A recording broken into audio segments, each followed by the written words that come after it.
एक बार एक राजा शिकार के उद्देश्य से अपने काफिले के साथ किसी जंगल से गुजर रहा था। दूर दूर तक शिकार नजर नहीं आ रहा था। वे धीरे धीरे घनघोर जंगल में प्रवेश करते गए।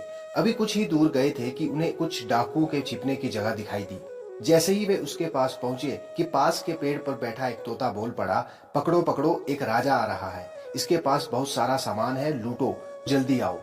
तोते की आवाज सुनकर सभी डाकू राजा की ओर दौड़ पड़े।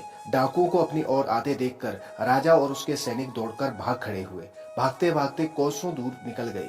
सामने एक बड़ा सा पेड़ दिखाई दिया। कुछ देर सुस्ताने के लिए उस पेड़ के पास चले गए।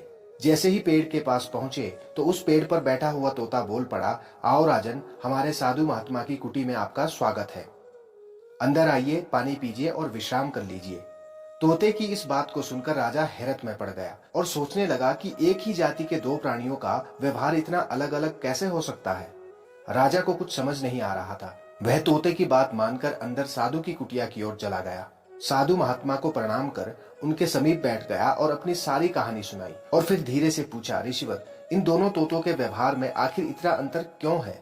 साधु महात्मा ने धैर्य से सारी बातें सुनी और बोले, ये कुछ नहीं राजन, बस संगति का असर है।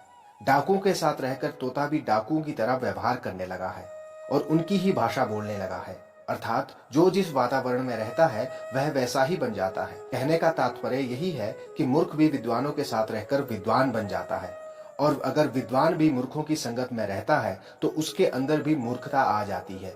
इसलिए हमें संगति सोच समझकर करनी चाहिए।